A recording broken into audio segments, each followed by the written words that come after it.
What is up, everybody? Welcome to the Action Network podcast presented by BetMGM.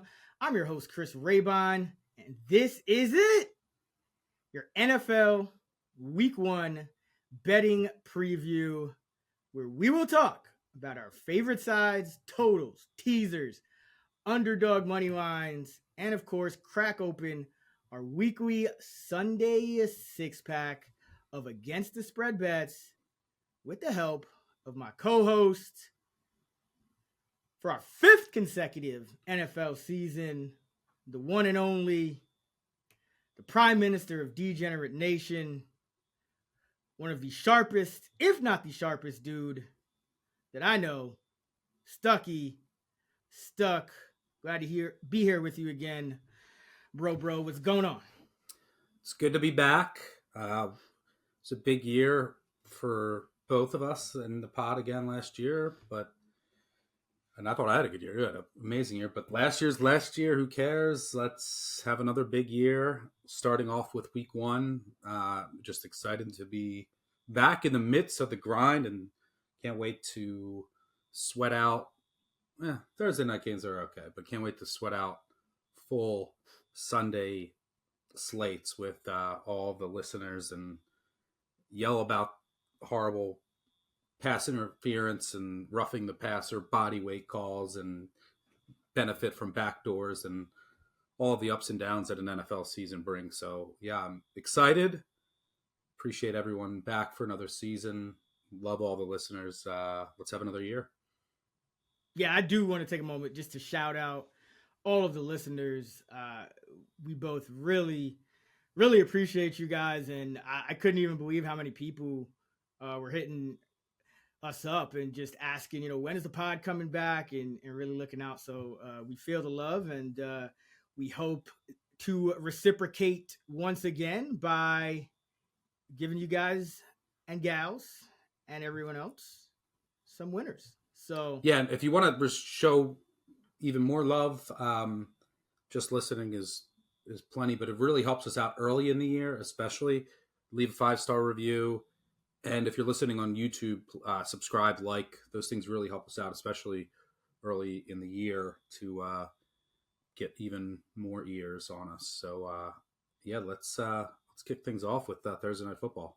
Yeah, and speaking of YouTube, as we kick off this Thursday Night Football preview, our pods this year will be on YouTube in full this year. So be sure to check the Action Network YouTube channel. I know a lot of people have been asking for that in the past. We've kind of done clips and mostly focused on the audio, but we're growing thanks to you guys. So and Sunday, this six-pack will be during a happy hour, a new show between 6 and 7 on YouTube. If you want to get it early, Wednesday nights we'll have our six-pack.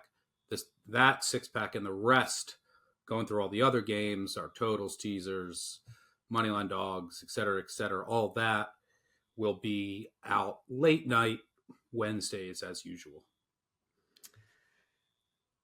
Detroit, Kansas City, week 1, Thursday Night Football. Great matchup. Props to the schedule makers on this one, because I know you and I both complain throughout the year, as does our guy Al Michaels on those Amazon telecasts about some of the matchups. I think they tried to improve some of the Thursday slate games, so maybe we'll be betting a little more. But we have the Chiefs down to a 4.5-point favorite. The total is 52.5. And right off the bat, Stuck, I want to get your opinion on this line move, because about 24 hours ago, the line was Chiefs by 6.5, and the total was 54.5. So we've seen a 2-point drop with the news of Travis Kelce hyperextending his knee, likely to miss this game. Yeah, I mean, one part of me says, but I wouldn't even be shocked if Kelce just does end up playing. Yep. This is a guy that over the past decade, he's only missed 3 games. They rested him twice in like this regular season finale, and then he had to sit because of COVID. But assuming if he was allowed, he would have suited up. So we'll see if he can give it a go, even if he's like limited. He's just would be so important just in the red zone, right? Like you get down towards the red zone, even if he is not at full speed. So we'll see. Maybe the Chiefs are going to take it cautious, though it is the beginning of the season. Also, this line move, I think, coincided with the fact that like there's just been no progress with Chris Jones. And Chris Jones is one of the few defenders that I think actually matters to the spread. I mean, maybe it's a half point. But he's so dominant. And this is a team that's star-driven, right? I mean, you have Patrick Mahomes, Travis Kelce, and you have on the defensive side of the ball, it's Chris Jones, one of the best defenders and interior pass rushers, really rush him from all over in the NFL. And why he's also even more crucial is that the drop-off to his backup is really, really big. And then in this particular matchup, you're going up against a really good offensive line that without Jones should be able to control the line of scrimmage. They should be able to consistently move the ball. We'll see if Spagnuolo, I think that some of the keys to this game, because look, I think that Jones is worth something to the spread, small, and so is Kelce. So I had this, projected at between 6 and 6.5, right around there. But after adjusting, I'm close to 5. So if you got it before the move, great. I'm not showing any value now. And I'm conflicted on how this is going to play out. Like, are the Lions going to go more run heavy? And they could have success doing that and just move up and down the field. Then it's going to come down to, does Goff make a mistake? Can he execute in the red zone? Because one of the keys to the game is, can Spagnuolo confuse Goff into a couple mistakes and then just bend but don't break in the red zone? And then I would fear the Chiefs, who should still be able to move the ball. It's still Patrick Mahomes against a bad defense. Like you and I could go out there and catch the ball. And this is a guy that obviously is one of the best quarterbacks of all time. And he is statistically the best quarterback in week ones in the history of the NFL. He has 18 touchdowns, no interceptions, and 1,542 yards in 5 season openers. But, there's no Kelce. This wide receiver room isn't elite across the board. There's a lot of depth. But you're going up against a bad day. So where I think they might miss Kelce is in the red zone. And maybe you get a couple more field goals from the Chiefs. So I do think both teams are going to move the ball, which would be the case for the over now that it's come down. But I'm afraid of some red zone efficiency issues. So I'm staying away on the total and staying away on the side. But, I do think that if it keeps going any lower, I would consider the Chiefs. But it feels like it's one of those games where, the Chiefs have historically not been a great favorite under Mahomes. They'll win, but they'll rarely cover. And with some of their key losses here, if they're up 10 late, this game screams backdoor. So no interest from me, I will say. Shout out to little plug for the Action Network app and our friend and colleague Sean Kerner. I'm not really a prop better, but I always bet the opening Thursday night football game prop that he puts out. So keep an eye on the app. I'll be putting that in as well. So I will have some action on this game, but nothing from a side or total perspective pregame. Yeah, I did bet the Detroit Lions way early in the offseason at +7, and then I hit it at +6 again because, and this is why we do encourage people to download the app. It's free, is because of things like this. I was able to look in the app and all the books were still showing 6. The news of Kelce injury had been announced, but all the books, had come down a half a point. But I saw at one book, it was down to 5.5. And I'm like, oh no. Okay. So that's what we're doing. Like if we're going through the key number of 6, we're just going. And sure enough, as we sit here today, it's at 4.5. So, that is kind of key. It's not even that I was looking to bet at that particular book.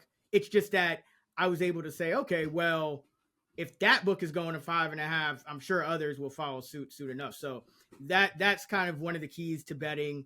You get closing line value. And, for all the new bettors out there, that is one of the ways that you should be essentially judging your results, not just by did you cover or did you not cover, but what line did you bet versus the closing line. So the easiest thing about, if you're just starting out or recreational bettor, the easiest thing you can do to improve your ROI is get the best number that's out there, which you need to have multiple outs for, and you can check the Action Network app to see which books are where. But that is the easiest thing you can do. Don't just settle and have one book because it's easy. Those half points, they will add up over time. And then, also over time, when you start getting used to looking at the market with things like that, then you can start to pick up and gather more intuition and reads on the market and get even better when it comes to CLV. But at least just get the best number that's out there. And some of these books out there, when it comes to injury news, they can be a little slower than others. Yeah, so it's a good time to mention, if you have a sports book and it is not BetMGM, go out and sign up for BetMGM, because you're going to need as many potential sources of lines as possible. And this is also something where a lot of people who listen to this pod, I met a guy, we both met a guy actually, and he kind of talked about it, said, hey, I use your guys' picks, and I was able to kind of make some life-changing decisions and money. So what I'm trying to get at is, there's going to be a point where you may need a second, a third, a fourth book just to get enough down, because there are limits, and especially, sides and totals of limits tend to be pretty high. But if you're winning, eventually you're going to reach a point where you might want to put down more than the limit. So that's just another reason to kind of diversify there. So make sure you get BetMGM if you don't have it. But my view on this is,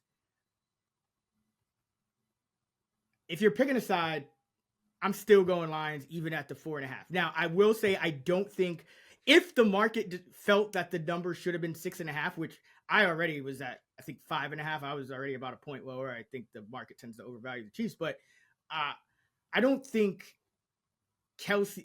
I don't think the Kelsey news is worth 2 points, and I don't think they were adjusting for Jones, because if they were, they wouldn't have, the total wouldn't have also come down exactly the same amount. I think the total would have come down a little less. So I do think this is mostly Kelsey. I would put it more about 1 point, maybe a little 1 point, 1.1, 1.2, because the one thing is, we always give a lot of credit to Andy Reid for being able to prepare with extra time. And that's shown in terms of the Chiefs' performance in week 1. They put out massive point totals, as you mentioned, massive yardage in week 1s, especially with Mahomes. So this is short notice. If Kelsey's going to miss, or even if he's limited, whatever, decoy, they're going to have to change things up on the fly here. It's a Thursday game, so that could have some effect. But that being said, I still would go plus 4.5 with the Lions, because I always go back to that trend for the Chiefs, where they have just really struggled to cover numbers bigger than a field goal. When you go back to November of 2020, the Chiefs are just 10-26 against the spread in games where they are favored by more than a field goal. And they don't lose many of them, but it's the NFL. A lot of these things are going to be a lot tighter than you expect. The Lions are a very good team. They were top 5 in offense last year, DVOA. And I think they'll be a little better. Jahmyr Gibbs, what is he at, 4.36 speed? So that's a weapon that they've never seen before. No one's seen. No one knows how the Lions are really going to use him. They just use him like a traditional running back in the preseason on purpose, I'm guessing. But I'm hearing talk of him being used as a vertical threat. So I'm sure they're going to have some interesting wrinkles as well. I would lean over the total. I think the total has come down a little too much here, because we've seen Patrick Mahomes do this before.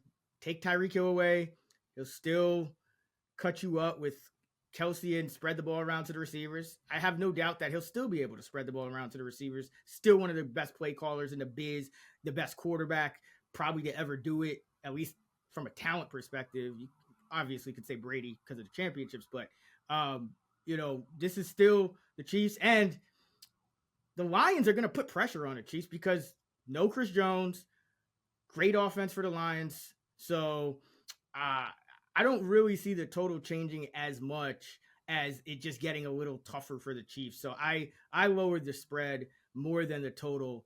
Again, the Chiefs 8-0 over in their last 8 week 1 games under Andy Reid. That extends beyond just Patrick Mahomes starting. And, the totals in these games are absurd. 65 points last year, 62 the year before, 54 the year before that. Then you had a 66, another 66 in 2018, 69 in 2017. That was nice. 60 in 2016. You have to go all the way back to 2015. You got a 47, a 27-20 Chiefs victory in week 1. I think I'm guessing that was Alex Smith, but all these other games, it's 60 or more. And the Chiefs, the wide receiving core is deep. They have 7 receivers that made the roster because they felt 7 receivers deserved it. So maybe we see a little more of a guy like Justin Ross or Rashee Rice than we otherwise would have. But the Chiefs certainly have ways to mitigate this. And as you mentioned, the Lions defense going to be better this year, but going to need some time to gel. They got an entirely new secondary pretty much. Looks like Mosley's practicing. I didn't know if we expected him to be ready for the season, but, got Mosley at corner. Gardner Johnson is going to be in that secondary. And you got Cam Sutton coming over from, where's that, Pittsburgh. So, new guys in the secondary should benefit them in the long term. Short term, should be some wrinkles. I think Mahomes and Reed, Kelsey or not, will be able to exploit. So still lean Lions even at the 4.5, anything over a field goal, and lean the over because I still would have this total at 54.5. Yeah, one of the reasons why I don't like to back the Chiefs as favorites, and you don't want to just back, trends without reasoning, but it makes sense to me is that they don't have a great defense, and that's true once again, especially without Chris Jones. So they're going to get into a lot of shootouts. They also will leave the back door wide open. You can go down and score, and also Mahomes in that offense, they're so good at like, hey, we got the ball with like 6 minutes to go, and they can just chop it up, grind it down the field, get through 5 or 6 first downs, well, old Brady style, and then just run out the clock and take knees, and then you don't get that other score. But it's mainly the defense that they're in shootouts. It's hard for them to extend, and then if they are up 2 scores, pretty easy to get in the back door against them.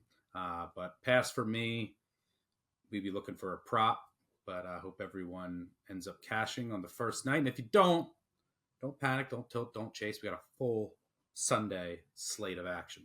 And you got a full Saturday as well. I know you've been killing it in college football. So if you guys are interested in that, be sure to follow my guy Stuck in the app for all that. He's working double time here, Saturdays and Sundays. But I'll just close out with this before we jump into the 6-pack.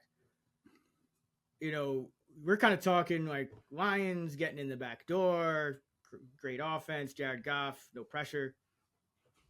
The Lions are a live dog.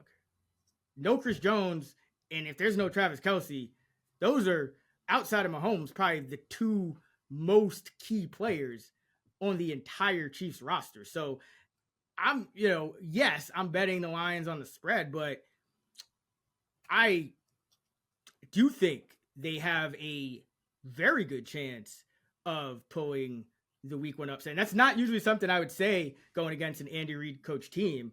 He, again, very good in week 1, very good with the extra time to prepare. But I do think this is the kind of matchup that the Lions can not just cover in, but I think they can win. A shootout where Goff is not getting pressured, and the other team's defense is probably going to be just as bad as theirs.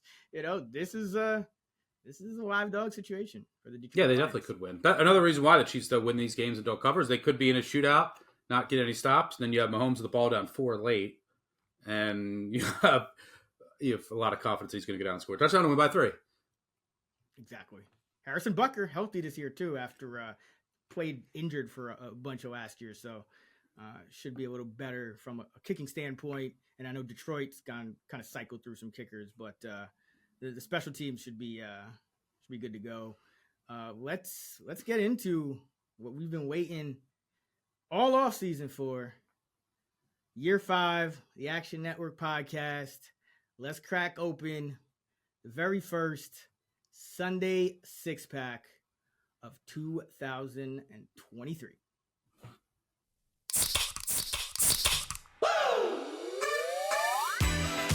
Thirsty for action? Let's crack open the Sunday six-pack. All right, so for those new to the pod, I'll just quickly explain what we do here.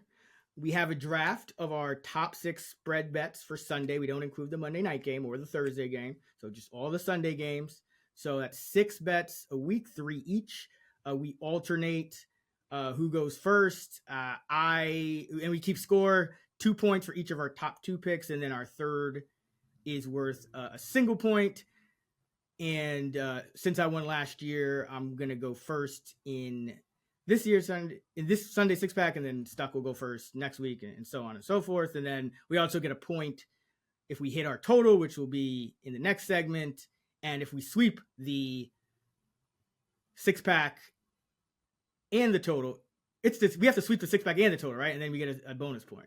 Yep. Right? Yeah. So if you're watching this on YouTube, make sure you check out the podcast in full. And if you're watching this live, I should say, check out the podcast in full we'll go through every game. We'll also do our favorite totals, teasers, Moneyline dogs.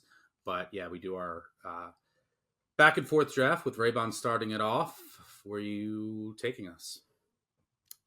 I mean, you know where I'm going first. I've been high on this team all off season. Feels like I've been high on this team for years now, but this is the first time I'm really getting to exploit it because the market has finally cooled off on them and cooled off too much. And that is why, for the first pick of the Week 1 2023 Sunday six-pack, I'm going with the Tennessee Titans, +3 at the New Orleans Saints. I'll start it off by saying, if you don't know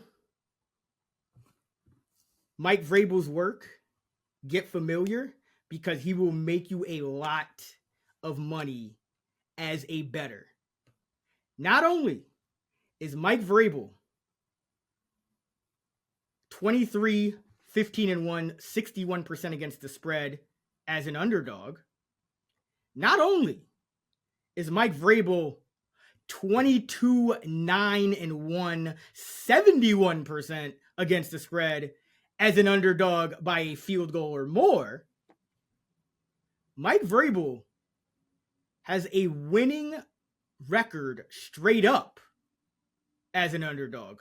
20-19, 51% are the Titans in games they have been an underdog since Vrabel took over as the head coach. One of my favorite coaches to back, and a perfect situation because the Titans finished 0-7 last year. A lot of recency bias. Well, just for the people that are kind of queasy about that 0-7 finish, let's break this down. First of all, from a macro perspective, Vrabel's 4-0 over season 1 win totals entering last year. The Titans win total was 9.5. They start 7-3. As the reigning number 1 seed in the As NFC. the reigning number 1 seed in a year where they lost Arthur Smith, their offensive coordinator, where Derrick Henry missed 9 games and A.J. Brown missed 4 and most of a fifth. Number 1 seed, 12 wins. Start 7-3 last year. Okay.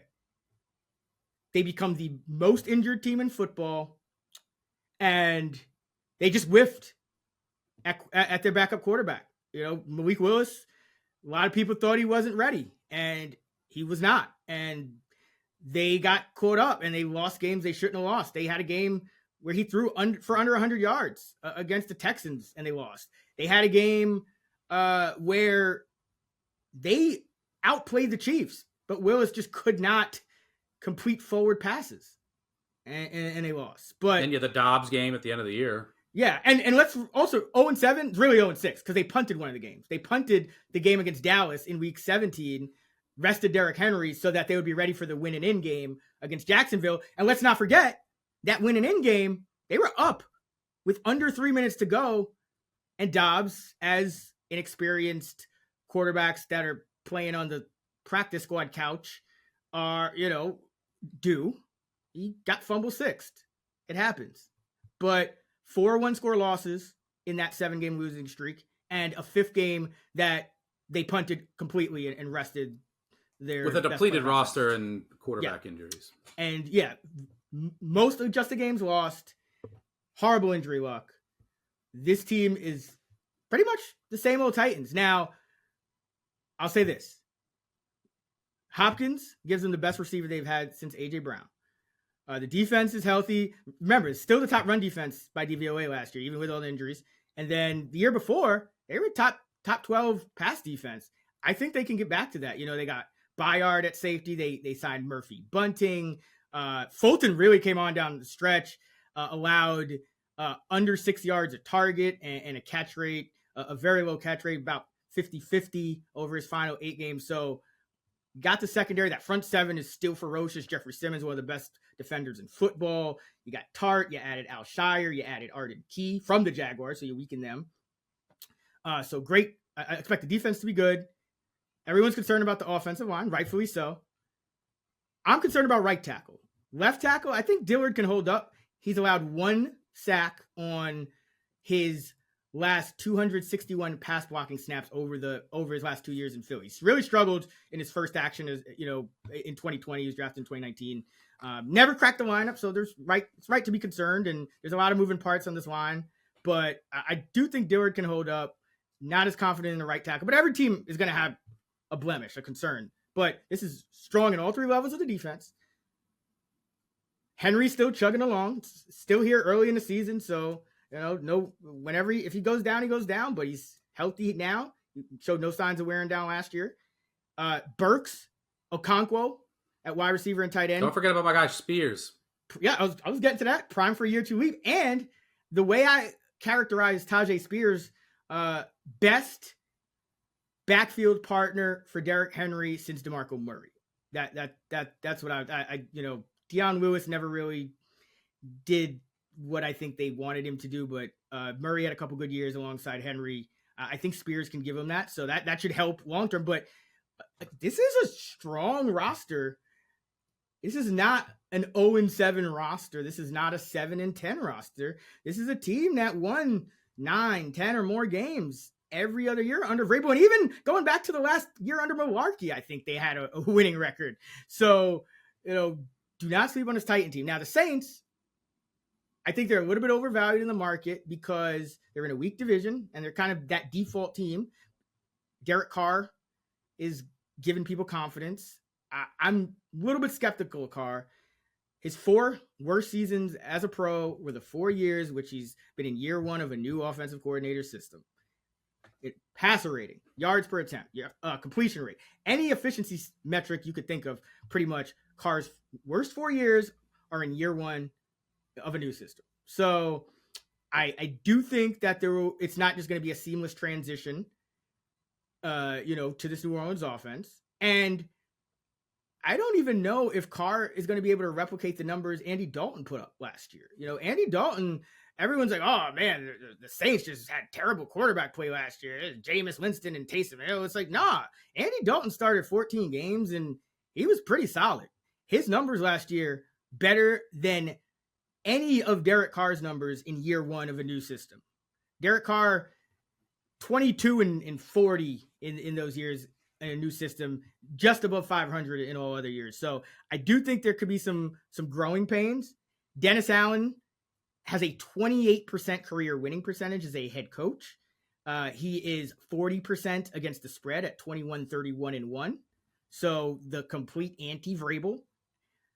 So I do not trust the Saints here. I think the Titans are a better team. I think the Titans, a lot of people look at the Saints D. The Saints D got weakened. Ryan Nielsen, one of their D-line coach, went to Atlanta. Caden Ellis, gave him great play at linebacker last year, went to Atlanta. Onyemata went to Atlanta. Jordan, older, he's got to slow down sometime. Demario Davis, older, got to slow down sometime. Tyrann Mathieu, they're relying on a lot of older guys. Taysom Hill even is those mid-30s. Michael Thomas, is there going to be some rust? Is there going to be some chemistry issues? Just a lot of question marks. bottom line, Saints overvalued in the market, Titans undervalued in the market. Wouldn't be surprised at all if the Titans win this game by even more than one score. But love the +3. I make this number about Saints -1.5, and that's mostly due to home field advantage.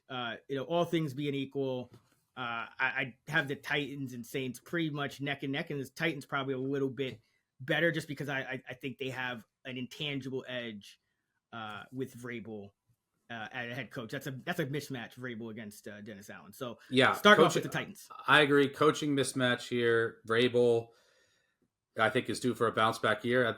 Add another stat. He's 14-6-1 against the spread as a road underdog of 3 or more points. That's 70%, covering by almost 5 points per game. And then from a matchup perspective, yes, I'm worried about Petit Frere and the right tackle situation and the rest of the offensive line. But Petit Frere's out. He's yeah, that's what I mean. So he's suspended for 6 games. So he was terrible. That's what I mean. Yeah, probably for the best. I don't know. I mean, there's a lot of moving pieces, but I'm not concerned in this matchup. We will talk about that in the next couple weeks when they face some elite pass rushers, where it might be a bigger problem. And the other side of the ball, you mentioned the new scheme for Carr. I think that this Tennessee front can generate pressure up the middle, and that's really how you throw Carr off. And I think that'll ultimately be the difference. You pick the Titans for your Sunday six-pack. It would have been one of my picks, so I was disappointed to see you pick it, but it's all about for the net positive of the show, so I completely agree here. All right, so for my first pick of the 2023 Sunday six-pack and the second overall, I'm going with the Tampa Bay Bucks +6 at the Minnesota Vikings. Why not start the 2023 Sunday six-pack off with Baker Mayfield? I'm known for starting off with some ugly picks. This one might be up there for the early weeks this season. I just think this number is a bit too high. Look, everyone knows by now the Vikings were fraudulent last year. Fraudulent 13 wins. They won every one-possession game, got every late bounce. And then they come into this year with, I think, a weaker roster, right? I think they're quietly rebuilding. They shedded a lot of the veterans that they had, which I think were smart moves overall. But they're definitely less talented. That defense, I have a lot of respect for Brian Flores, but there's just not a lot of talent there. And what Flores is going to have to do to make up for that, and if you just go by his historical track record, he's going to blitz a lot. And contrary to popular belief, that's not necessarily how you beat Baker Mayfield. Mayfield actually has a better touchdown interception ratio in his career against the blitz than not. How you beat Baker Mayfield is just get natural pressure and have defensive backs, and he's going to make mistakes. I don't think this defense is capable of doing that and taking advantage of a Bucs offensive line that lost some key pieces. They're moving Wirfs to the left side. It is a concern for Tampa moving forward, but I'm not that concerned for this particular matchup. I also really like the offensive coordinator hire. There was just some low-hanging fruit fixes for this Tampa Bay offense, especially on early downs. Mayfield has some familiarity with this scheme as well, has some good receivers that should be able to take advantage of a really, really poor and vulnerable Vikings secondary. I think that this could turn into a sneaky shootout, lean a little bit to the over, but the Tampa has the better defense here, and they can keep up with Minnesota if need be. So I like taking the 6 points here. For what it's worth, over the past 25 years, 6+ point dogs in week 1 have covered at about a 60% clip. Kirk Cousins, everyone talks about what time he's playing, as a favorite of greater than 4 points. He's 11-18-1 against the spread. That's 38%. That includes 7-15-1, 31.8% against the spread at home as a favorite of more than 4 points. I think this is too many points. I think Tampa Bay is being slept on a little bit too much, and this is a pretty good matchup for them, all things considered. I think this is close. Would not be shocked to see the Bucs pull off the outright upset. So give me Tampa Bay +6 as my first pick. Love it. Another one of my look-ahead picks. So, would have picked this one if you hadn't. So I guess we're even there. But love the pick, and totally agree. This is just a Minnesota team that's pretty mediocre, and a Bucs team still has a good defense, and not really a matchup that scares you for Mayfield. And the weakness of that Vikings team is the cornerback position. So Evans and Godwin, as long as they're healthy, should be able to do some damage and keep the Bucs in this game. Yeah, the Bucs defense is still pretty good at all three levels. They had a lot of injuries last year. We're still a playoff team.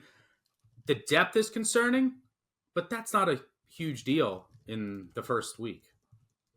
Absolutely not. Yeah, this is the time. Eventually the Bucs are going to probably, run out of gas. Their depth is really concerning on offense and on the line, and even at receiver. They lose one of those two guys, it's probably over. But until that happens, love the Bucs getting 6 points here on the road. For my second pick in the third overall of the Week 1 Sunday 6-pack, I'm going with, the Cleveland Browns plus 2.5. Essentially just the worst Week 1 team in the history of the NFL. Oh yeah, I hate it against Joe Burrow, who does nothing but cover. But this is what we got to do. Take the value on the board. And when I look at this Cleveland team, I don't see that much discrepancy between the talent on the Cleveland Browns and the talent on the Cincinnati Bengals. I think the Browns did a lot of good things in this offseason to put them in position to compete in what is going to be a gauntlet of an AFC and especially AFC North. You got Zadarius Smith on the edge to complement Myles Garrett. You got Dalvin Tomlinson from Minnesota, right? So that was one of those things we talked about. Dalvin Tomlinson, big addition. Big addition. Yeah, they needed to add both to help that run defense, which was very leaky. Yep. So, and just overall, I won't go through all the names, but expect this pass rush to be improved. Expect the run defense to be improved for Cleveland. And Jim Schwartz, the defensive coordinator, he's changing up the whole scheme. And there's a lot of talent here all over. The cornerbacks. Now, the one thing to watch for, Denzel Ward, concussion protocol, that would be a blow. Not enough for me to get off the Browns as a 2.5 point home, as a home dog, really, period, in this spot. But that is concerning. That would knock a couple tenths off the of my projection. I think I have it Bengals favored by about a half point or a point, something like that. But you got talent in every level of this defense. Juan Thornhill at safety. You got Delpit. You got Emerson. You got Newsome at corner. Mentioned Garrett. All these guys. So one of the big things with Schwartz, though, he's allowing the talent to play. Under Joe Woods, the previous defensive coordinator, there was a lot of read and react and just, guys just had to think more than I think they should have out there. And it led to some bad results and players didn't like it. And you could just see it, and they just didn't have enough bodies on the interior against the run. So now all these things have been rectified. And how do you beat Joe Burrow? Kind of talk about this. I mean, this will be a recurring theme. And pressure, I would say this.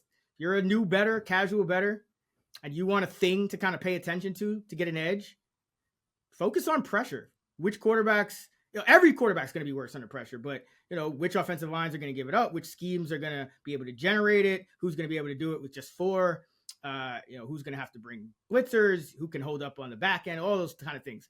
That is one of the biggest edges that's really difficult to quantify, and a lot of times that Stuckey, you and I end up talking about. And in this case, I think the Browns can get home with 4. Schwartz is aggressive, but I think he knows, he's not stupid. He's not going to just all out blitz Burrow, but they have enough talent. Garrett, Uncaronquo, excuse me. Smith, all these guys, they're going to be able to get home. And that's how you get to Burrow. He takes sacks. That's why we see the Browns defense mistakes. had success in the past. Yeah, Burrow. Exactly. And that was with a much less talented defensive roster and a much, I would say, worse defensive coordinator. So that is essentially why I like the Browns. Obviously, Burrow gives them the edge at quarterback, but I don't think Deshaun Watson's going to have to do anything special. I don't think he's going to have to put up 35, 40 points because I think this is going to be a defensive game. It's a divisional game. Watson has faced the Bengals before now. He lost the game, but now he's got some experience. So I think this should be a pretty smooth operation here, and expecting the Browns to turn around their week 1 luck. And they have had success in the past against Cincinnati, especially in Cleveland.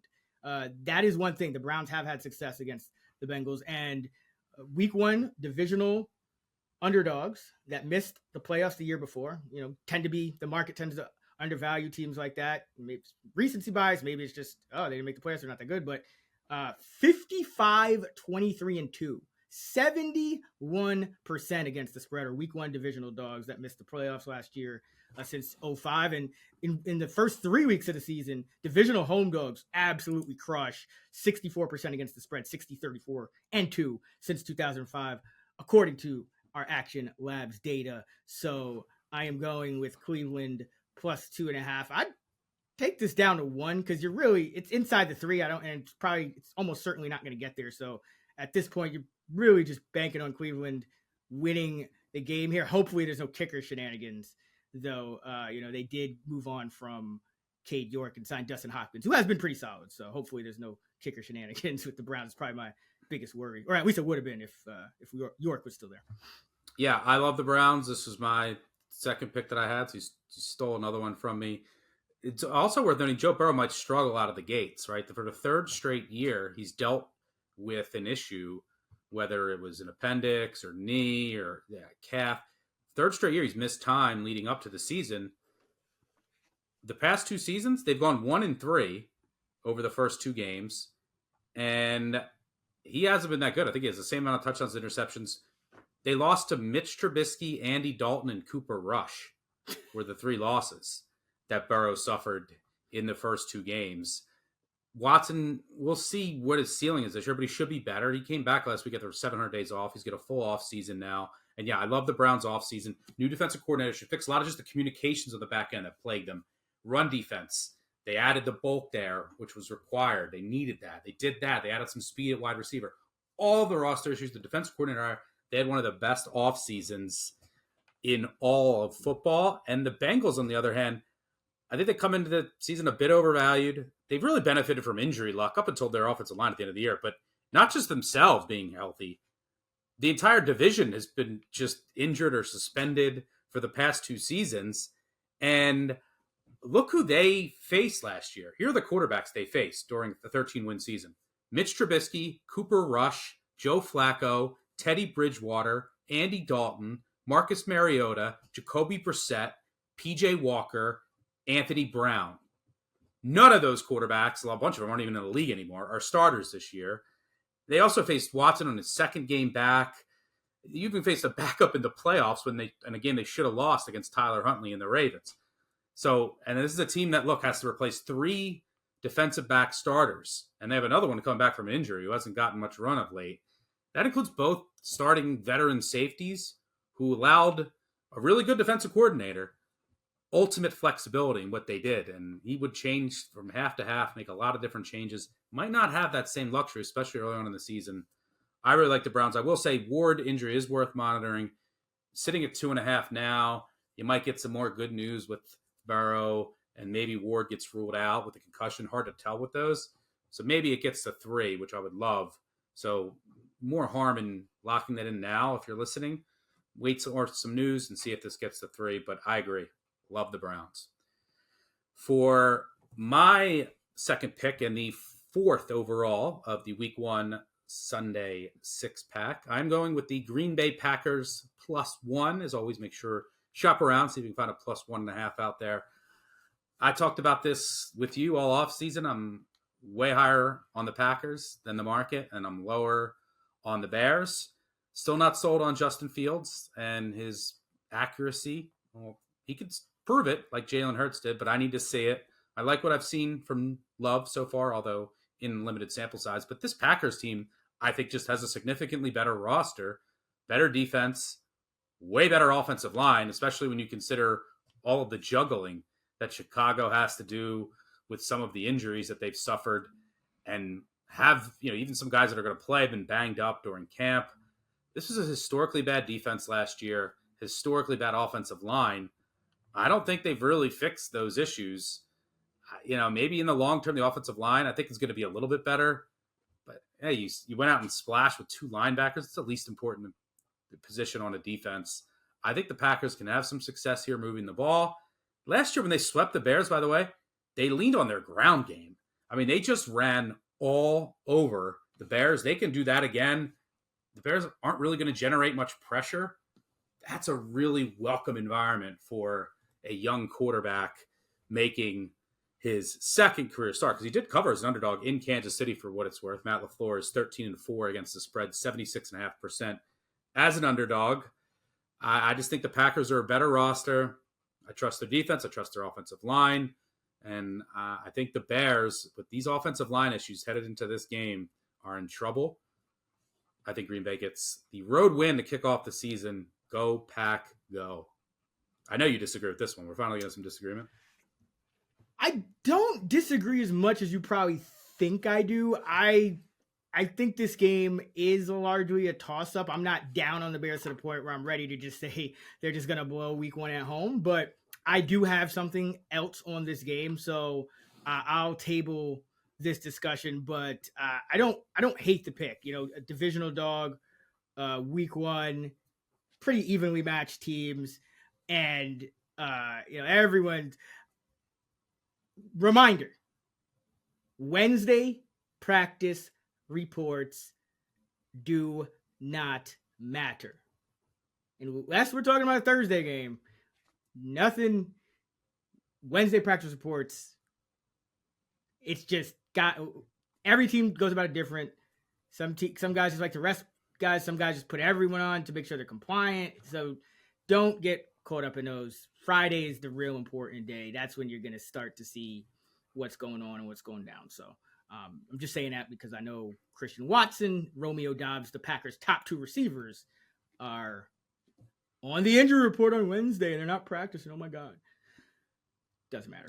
By the way, Green Bay last year, 67, if you exclude knees, 67 rushes for 381 yards in 2 meetings with Chicago. That's 5.7 yards per carry. The Chargers, who were the worst run defense in the NFL in yards per rush allowed, were at 5.4. And talked about field struggles. He really struggled against the Packers. He had 0 touchdowns and 3 interceptions in those 2 meetings. In comparison, he had 17 touchdowns to 8 interceptions in the other 13 games played. But I think Green Bay gets it done on the road. I mean, you're telling me that the Packers have this big edge on the ground, and then you're complaining to me that the Bears spent money on linebackers. I mean, it there's got to be a little bit of meeting in the middle. Like, the linebackers should help that run defense out. The Bears' run defense should be a little better, but I don't think they're going to completely shut down the Packers' ground game here. I only bring that up, and I also don't think the Bears are going to be able to generate pressure. And I only bring up those 2 points because those are 2 really important crutches on the road for a very young quarterback. Right, not having to worry about pressure, can lean a little bit on the ground game to get comfortable. So I think that those 2 facets matter. And the Bears' offensive line was already a mess. I think that they added some pieces to give them a little more promise. But with some of the injuries and pieces that they have to shuffle around, I mean, whenever you're trading for Dan Feeney, I know it's probably provides some depth. It's not in great shape. But where are you going next? I don't want to see Cody Whitehair in the middle of my interior line. I'm not even going to disagree with you there, but I am going to close out the 6-pack for myself with my 3rd pick, the 5th overall of the week 1 Sunday 6-pack.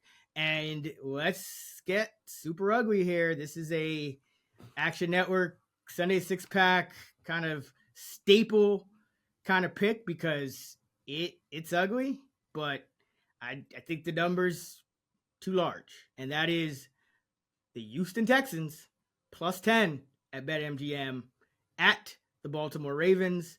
I know the Ravens have been very good for the most part in week 1 under Harbaugh. They are 11-4 against the spread. So let's get that out of the way now. And I still think this number is too big. It's hard to cover 10 points in the NFL because now you're talking about a touchdown, a field goal, and then another score. So, not an easy thing, but really, this is about me just wanting to get ahead of the fact that I think the market is a little too low on the Texans. We talked in our happy hour show about how we both believe the Colts are the worst team than the Texans, and that the market doesn't seem to agree. That people might not realize that the Texans are no longer tanking. Whether they were right about Stroud or not, they went ahead and then they packaged their first round pick next year for Will Anderson, an edge rusher. So they're trying to do a rebuild rather than a tank, and they're trying to do like a speeded up rebuild with kind of more in the eyes, like they want to be more competitive is what I'm getting at. They signed Jimmy Ward at safety, they signed Sheldon Rankins on the D line, Robert Woods at Noah Brown at wide receiver, Dalton Schultz at tight end, Devin Singletary in the backfield. I know I'm missing a couple guys on defense as well, but overall, when you look at this Texans roster up and down, I would say Laramie Tunsil is probably the only elite player. But compared to years past, I'm not really seeing a lot of starters anyway for the Texans that I'm like, oh my God, this guy's completely terrible. This guy's trash. It's a black hole. They're just playing him because they're tanking. Like it's a higher floor team than we've seen out of the Texans. I happen to have a lot of respect for DeMeco Ryans. And by the way, first time rookie head coaches in their first road game have crushed it against the spread. So if you wanted kind of a counter trend to the Harbaugh doing well in week one, since 2002, rookie head coaches 56, 39, and 2, 58% against the spread in their first road game. And this is the time you want to fade Lamar Jackson, who I love the fact that they're going with a more pass-heavy approach, but first game in a new scheme, coming off an injury last year, a little bit of a weird offseason, but Jackson is a perfect 5-0 against the spread as an underdog over the past two seasons. As a favorite, 5-14, 26% against the spread, including 1-11 when favored by more than a field goal. Like if this trend keeps up, the Ravens are going to be the new Chiefs, where, okay, they're a very good team. They should probably win a lot of games, but anytime they're favored by more than a Justin Tucker, fade them. So I know you are a Ravens fan and you always have a lot of intel. So I don't know where you are on this one, but from my vantage point, I have this more as in the 8-ish range, 8.5-ish, and I'm getting 10 here. So with a team that I think is going to be a little bit better than people think. Ravens are dealing with some injuries. Again, higher floor roster. They should be able to, protect Stroud, not make him make too many mistakes. And on the other side, this defense for the Texans, pretty solid.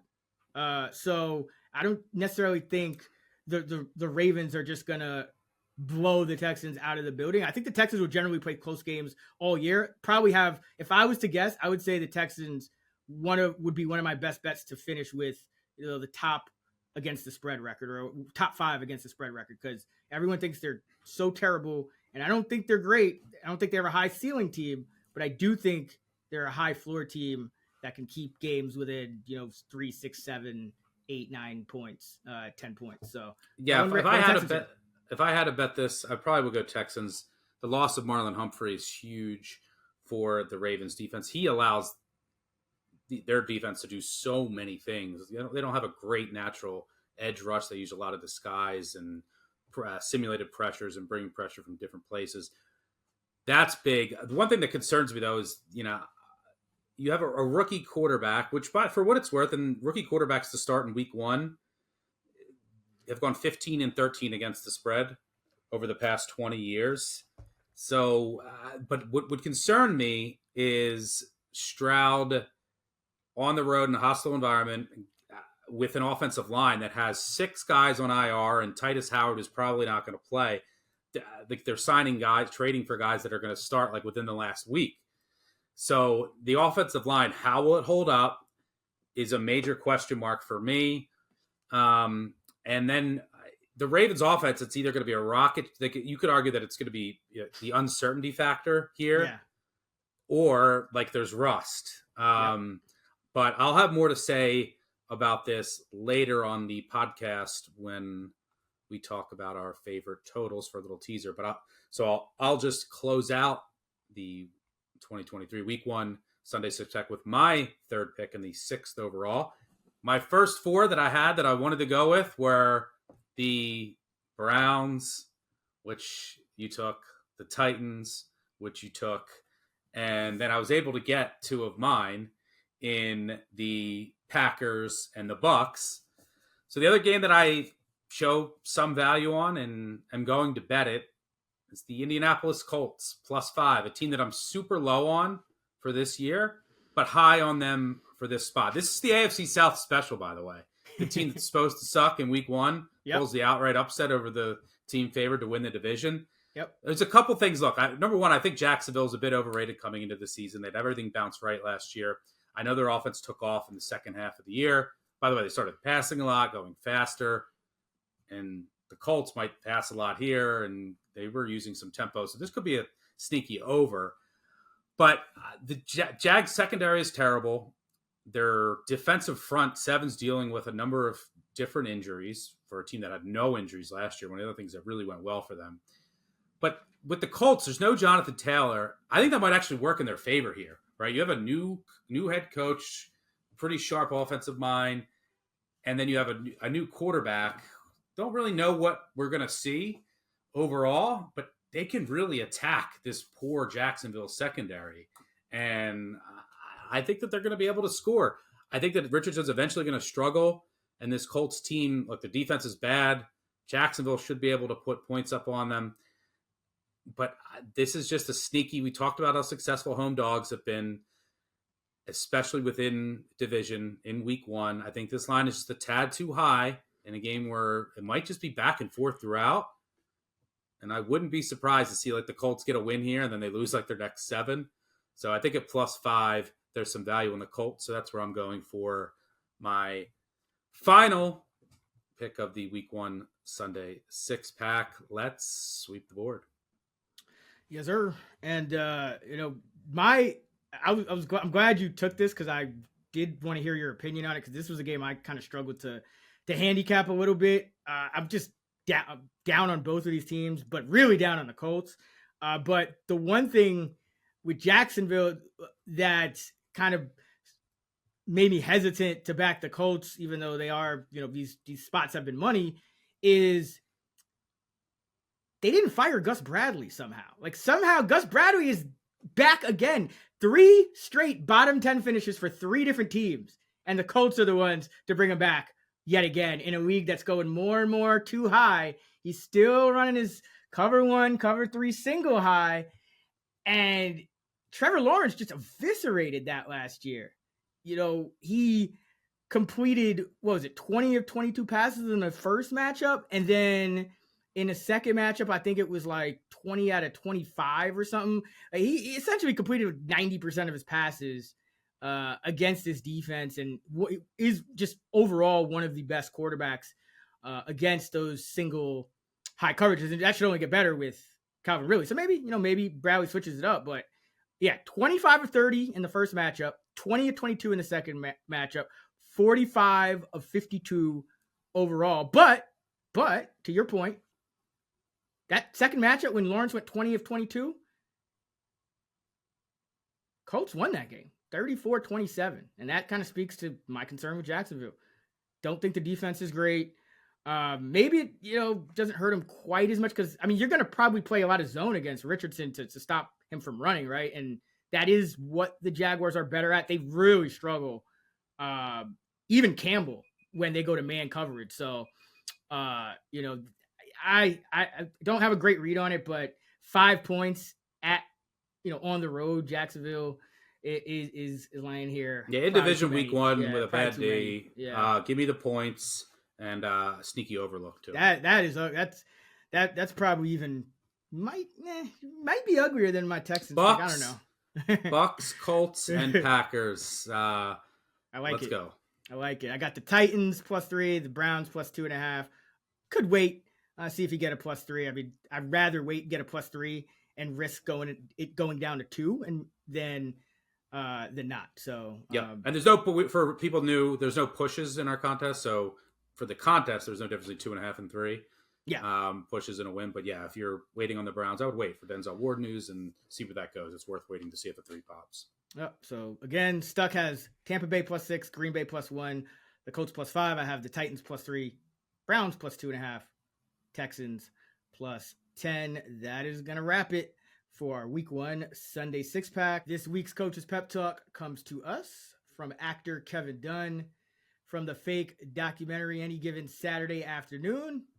And let's dedicate this to the Arizona Cardinals because I think everyone is kind of expecting them to just roll over, but they're not even the longest spread on the slate. That would be the Texans. So let's dedicate this to the Cardinals, who wouldn't completely shock me to see them pull an upset. I don't think it's likely, but it wouldn't completely shock me. So I'll dedicate it to Arizona.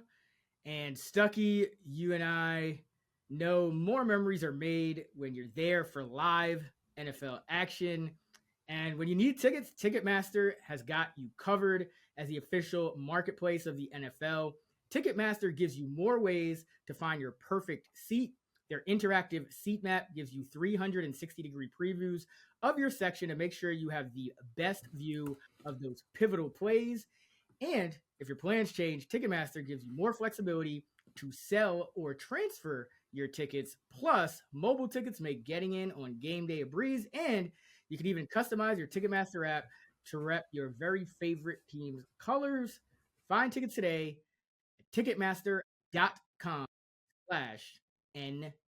All right, time for our favorite total of the week. Where are you going?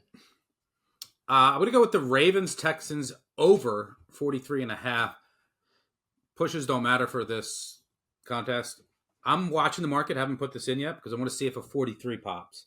Kind of a key number, especially after the new extra point rule when it got pushed back. Became even more key. But obviously, like a 23-20, you know, it's important.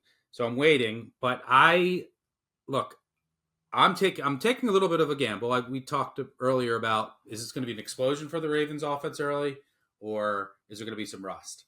I think they're going to have success early on with the element of surprise. And I also think the Texans are going to have more offensive success than many think, even with some of the offensive line issues, because the Ravens don't have Marlon Humphrey. And I cannot stress how important he is to everything that the Ravens want to do on defense, especially when you consider what their cornerback depth is currently right now. It's not great, and they don't have natural edge, pressure that they can generate to really give Stroud trouble. So I think that they're going to be aggressive here to try and make up for the loss of Humphrey. And, that might lead to some mistakes for Stroud, but I think it's also going to lead to some explosive plays. His mobility will help here too with some of the offensive line juggling that Houston is dealing with right now. You also have 2 reliable kickers, which doesn't hurt when you're talking about a total that's below 45. So, yeah, I think the Ravens get to 30 here, 27-30, and I think I can trust this Texans team to get to 17-20. So give me the over 43.5 in Charm City. Yeah, that's interesting. I really don't have a read on, exactly how that offense will look. It's a tough one. It's a lot of gut feel, and I really value Humphrey in this defense, and I'm taking a little bit of gamble on if the Ravens offense is going to be more, the surprise is going to matter more than the rust and newness. So yeah, it's a little bit of gamble, a little bit of intuition, and I show some value on the number, but going with my gut here, which is usually pretty good in Ravens games. Yep, can't knock it at all. All right, I am going with an over as well. So this might be the only time all year we have 2 overs, but it's week 1, and this is the time to kind of bet on, teams you think are undervalued in the market, maybe offensively, or overrated defensively, or whatnot. So I am going to go with the over 42.5 in the Packers-Bears game. And for me, this one comes down to a couple of things. The first one is I do agree with you that the Bears defense still is probably not going to be too great, and especially in week 1 here against the Packers. I did like what I saw to Jordan Love. I'm not really worried about the wide receivers missing practice on Wednesday. Again, if things look iffy on Friday, then maybe we'll revisit. But you can hold off till then. But if not, you might get you might get to buy the dip because it's down to 42.5. It was 43.5 before the news, so the market did react. But I like the Packers matching up against this Bear defense on the ground. I think they should still have success, and assuming health of the wide receivers, I do think Watson is talented enough to beat these Bears corners, as is Dobbs. You also have Jaden Reed and Luke Musgrave, so you have the element of surprise there with a couple of rookies, and Musgrave in particular. He can do some things in the seam at tight end and down the field. Reed is more of an underneath guy, but he looked pretty good in the preseason. Yeah, very advanced route runner for a rookie in the slot. Right. So I think the Packers will be able to run. I think they'll be able to throw. So I think they'll be able to move the ball up and down the field. And even though the Bears, yes, they're going through some things on the offensive line, I do believe in Justin Fields. I do think that he is going to take a step forward this year. And I think his explosiveness, combined with the fact that I'm really not a big believer in Joe Barry, the defensive coordinator of the Packers. Every year this team has more and more talent on the defensive side of the ball, and they keep finishing outside the top 20 in defensive DVOA. So will the Packers, get some sacks? Probably. Will they get some stops? Probably. But I do expect the Bears to be able to run. The Packers were one of the worst run defenses a year ago. That seems to be a trend for them. But I do think Fields will just take a step forward with the improved weaponry all around. More guys will be open. That should lead to fewer sacks. That should allow him to get rid of the ball quicker. And this guy can still run, and he's still going to kind of create off-schedule plays. Whether you think the Bears win or lose, I think you can count on Fields for some off-schedule plays.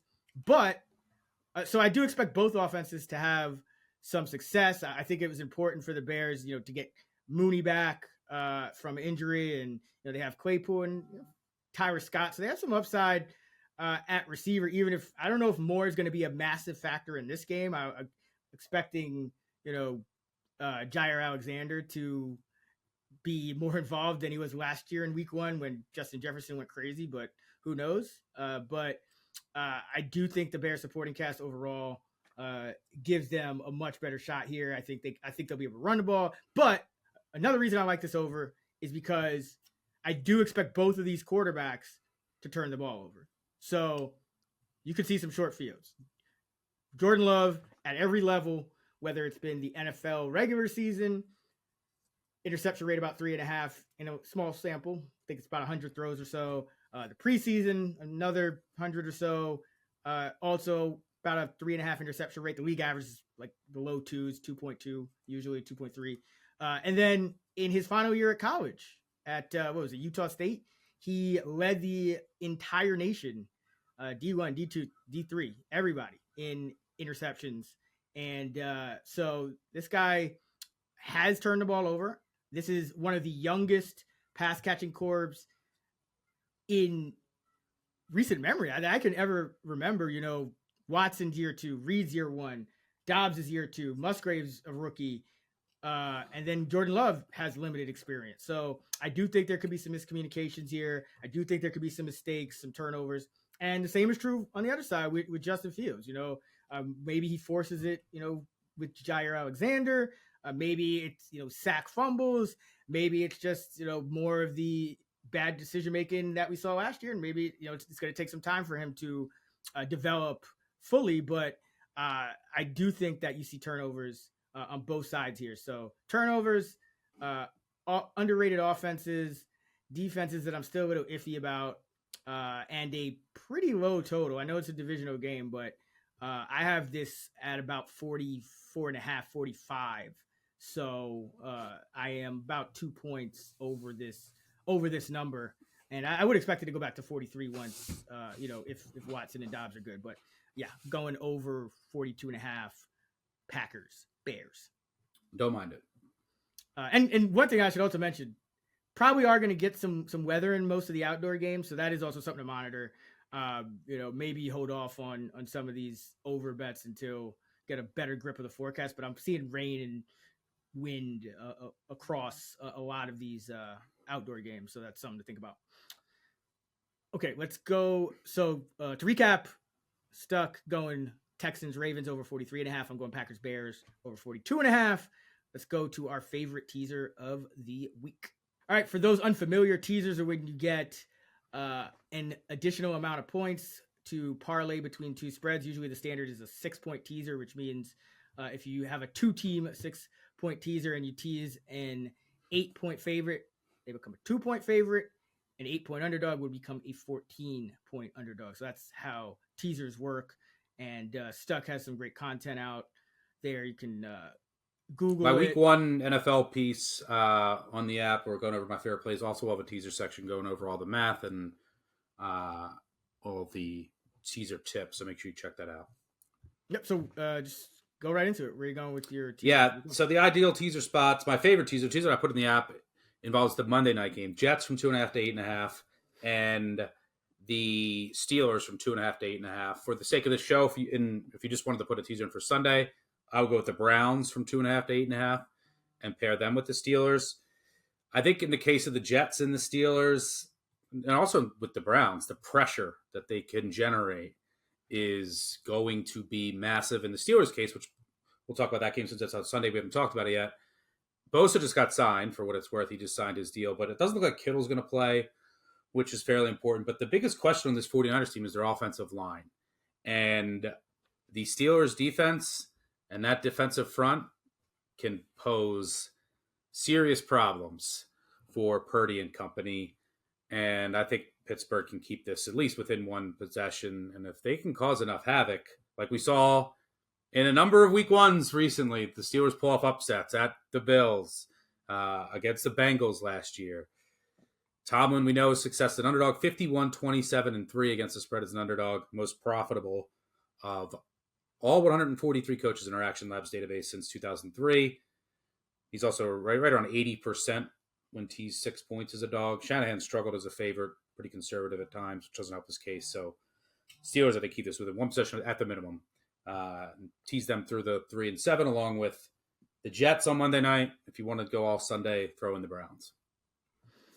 Yeah, I like that. I was initially going to go with the Raiders, but looks like they're up to 3.5, and don't really need to tease that from 3.5 to 9.5. So I'm going to go. I'll go back to the Browns because I do think the Browns are going to be able to keep it close. I know I picked them in the 6-pack, but I'll tease them down up from 2.5 to 8.5 for our teaser as well, and I'll pair them with the Commanders from 7 down to a point against the Cardinals. I do think 7 is a lot of points, but at the same time, I still do expect Washington to have enough defensively to be able to hold off this Cardinal team. A little bit worried about Sam Howell, but I do think Washington's able to get the win here. So I'll tease them down. I agree. It helps that it looks like McLaurin's going to play too. Yeah, exactly. So, and it's this Cardinal roster. I mean, they've been trading away guys left and right. So it's, if the Commanders can't get this done, they're going to be in for a long season. So already talked about Cleveland, and yeah, Washington 7-1, pretty simple. So let me just recap it. Stuck, you got the Browns up from 2.5 to 8.5, paired with the Steelers up from 2 to 8. Oh no, they're at 2.5 as well now. So both of those teams, you're getting plus 8.5, and then which is great because now you're it's more than a 1-score game, and I'm going Washington from 7-1 paired with the Browns as well, up to from 2.5 up to 8.5, and like the Steelers as well, but I'm actually going to talk about them in our next section. But before we move on to our Moneyline Underdog Parlay, why don't you tell the people about something really cool that we got going on over at the Favorites Podcast? All right, I want to remind everybody about our friends Chad and Simon over at the Favorites Podcast, running a totally free NFL Pick'em contest this year. 5 picks against the spread every week, and they're going to pay out $120,000 in cash prizes with $40K to the winner, paying out $3,000 every week to the top 5, and costs nothing to join. So there's zero reason not to join. Just go to favorites.actionnetwork.com. That's favorites.actionnetwork.com and sign up. I promise you joining a $120,000 contest for $0 is plus EV. That's favorites.actionnetwork.com to sign up. All right, let's go to our Moneyline Underdog Parlay. So for this one, what we do is we both choose a Moneyline Underdog and we parlay them together. So I know listeners out there love their parlays. I get it. It's a great way to come up quick, but you can also bet these individually if you want, or not at all if you're not feeling them. But we have had a pretty good track record in hitting these, especially you. I know you went on a tear at one point last year. So let's go and try to keep it going for 2023. Who do you like for your Moneyline dog in week 1? Yeah, let's go with the Dolphins at the Chargers, who don't really have much of a home field advantage. I show some value in this line, and I like all the uncertainty. That's one of the things that I'm always going to look at with a Moneyline underdog. I probably would have played the Dolphins if I wasn't worried about some of the injuries. Armstead at tackle, he came back to practice. Waddle's been dealing with injury. He did come back to practice, but there's some injuries here I'm a bit worried about. But this is a really fascinating game just from an adjustment standpoint. And we're going to see the Chargers' new offense, what that looks like. And so there's some uncertainty there. Maybe there's some growing pains. Maybe it's just an explosion from the start. But also we have the Dolphins who are going to make their adjustments from what the Chargers did to them to completely shut down their offense, threw off everything that they wanted to do, kind of provided the blueprint for the rest of the league until Tua got hurt on what to do, right? Getting up, pressing these receivers, throwing off the timing, getting hands and bodies in the middle of the field. Now it's week 1 against that same team for Mike McDaniel, who we're going to see the adjustments here, right? And an important game for both teams, right? It could end up deciding a wild card. So I think there's a lot of uncertainty here, not much home field advantage. Two teams I don't have too far apart. With that uncertainty, give me the Dolphins money line. Yeah, it's certainly fascinating. I was at that game, and I was sitting in a spot where as Tua Tagovailoa was dropping back to pass most of the day, I was kind of able to see what he was seeing, and I was confused. I mean, I thought Brandon Staley did a really good job in that game. There just seemed to be guys in all of the throwing lanes every single time Tua dropped back. Like if I was playing Madden, I would have probably thrown like 15 picks or something because it was really tough to read, especially quickly. And I mean, it was really close to a straight up blowout. I know the final score was 23-17, but Tyreek Hill recovered a fumble and housed it. I think it was like a 60, 70-yard fumble, offensive fumble return into the end zone. And then Hill also busted a 60-yard pass for a touchdown. But like, you take that; those are tough to repeat as good as Tyreek Hill is. But I mean, the Dolphins came really close to putting up 3 points, and maybe they probably don't kick that field goal if they don't score, earlier in the game. So they came very close to getting shut out in that game. So it is going to be fascinating to see. But yeah, this AFC is going to be wide open. I mean, there's so many quality teams. I love the Chargers this year. I actually have a Super Bowl future on them. I just because I'd take Herbert over all the other AFC quarterbacks if I needed to get, beat Mahomes, Burrow, and Allen twice, or 2 of those 3 guys to get to the championship or the Super Bowl. But I think this is I don't really know what to expect from the Chargers myself. Although I have a feeling I could see some points on both sides in this game. I'll go for my money line dog with good old reliable Pittsburgh Steelers plus 115 at BetMGM. The Steelers are at home. You talked about it. At home, facing a Niner team that could be a little bit out of sorts. Bosa's just now getting back to camp. Kittle banged up, may not play. Brock Purdy, first real action coming off that injury. I know he played some in the preseason, but this is could have some growing pains, and we've similar to the Bengals, who always are there at the end. We've seen the Niners get off to some slow starts over the years. In years past, I think it was 3 years ago, they were 7 or 8 point favorites against the Cardinals, and they dropped that game. Last year, they dropped their first game to the Bears in a monsoon. That was Trey Lance. Rah-rah spot for Tomlin. That's pretty much all you have to say. Rah-rah spot for Tomlin. But I think it's not, because the Niners are a very good team, and I think people are going to be like, Niners, they went 13-4. Purdy didn't lose until he got hurt. How the Steelers going to beat them. But the Steelers have talent on all three levels of the defense. I think the offense is going to be better. I think Pickens breaks out this year. I think the offensive line will be solid. I think Pickett takes a step forward. So, love the Steelers in this spot. And Mike Tomlin is, to your point, 14-8 straight up, 64% as a money line home dog, 8-3 over the past 5 seasons. That's an underdog, 8-3 straight up as an underdog over the past 5 seasons. It's really nuts, and Tomlin is going to get this team up. We don't got a chance. This is a team that most people pick it to go to the Super Bowl, blah, blah, blah.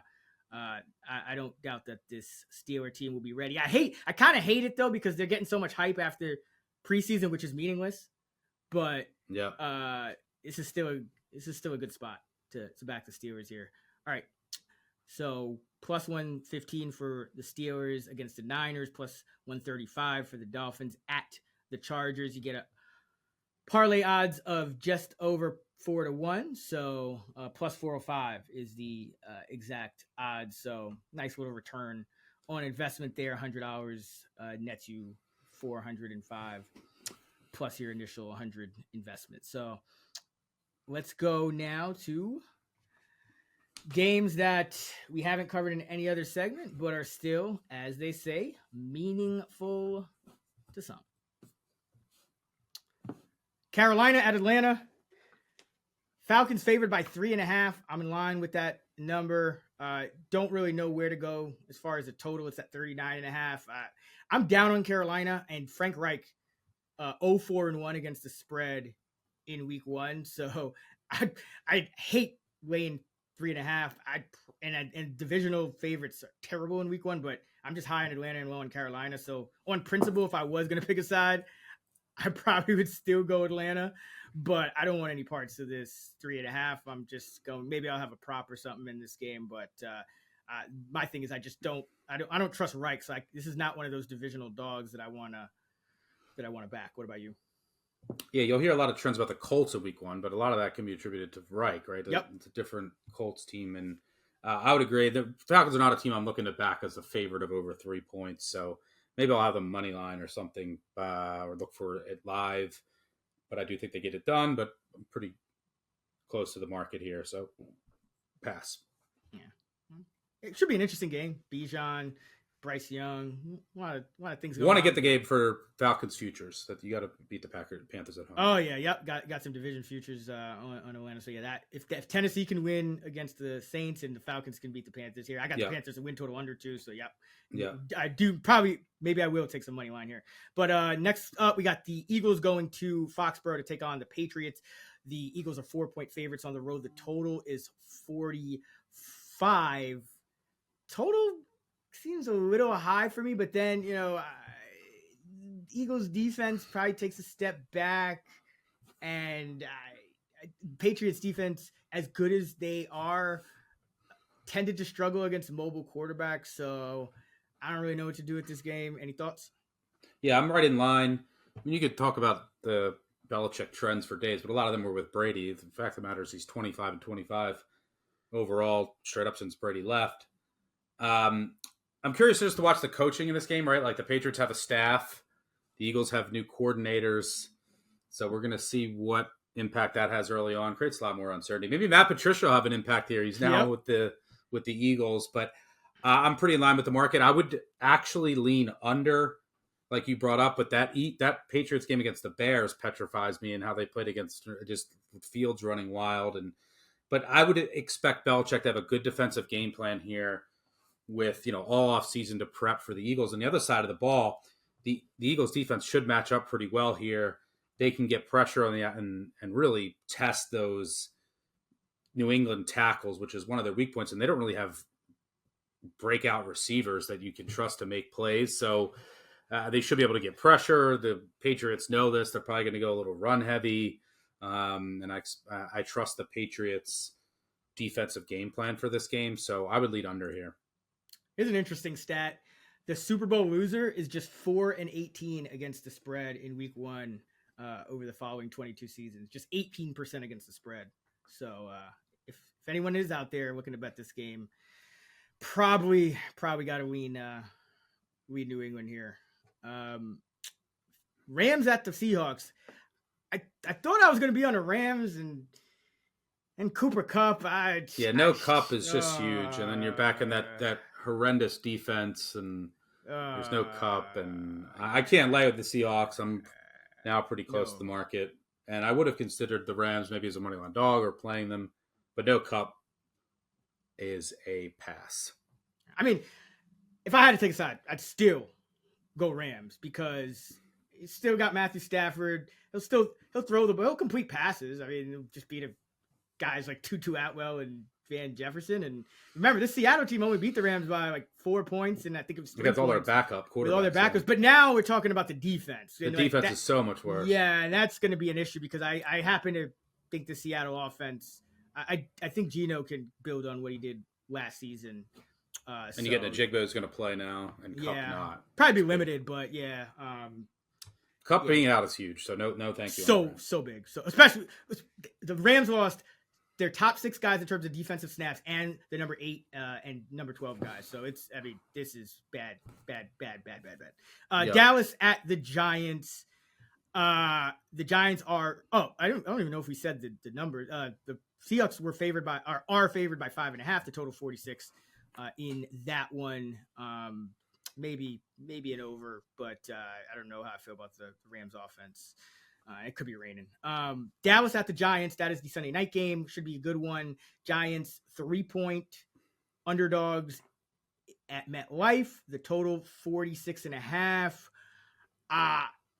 Somewhere along the line, I think, I don't know if it was Sharps or somebody, everyone just started to sour on the Giants a little bit.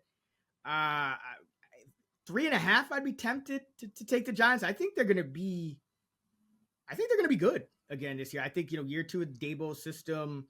I think Waller not going to have like a Stephon Diggs, AJ Brown type impact on Daniel Jones, but I think it'll be a little closer than people think to that type of impact.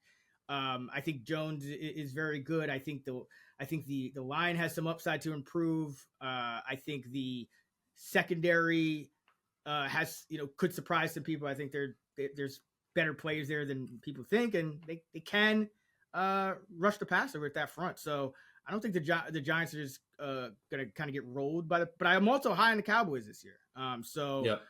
It's kind of tough. At 3, I'm not doing anything with it. 3.5, I'd be tempted. What about you? Yep, same. And we'll have this game written up. You and I will be splitting the primetime game Sunday and Monday night. So I should value in the Giants earlier in the week. Nothing as of now, but have a couple more days to formulate my thoughts, see where the market goes, maybe find a prop or something. So we'll have that game written up, share all of our thoughts, but nothing as of now. Yeah. And then we'll have the Monday night game up as well. So make sure you check that out for Bills Jets. Yep. ActionNetwork.com or the Action app. As mentioned, Stuckey and I each take a primetime Sunday or Monday game, write it up.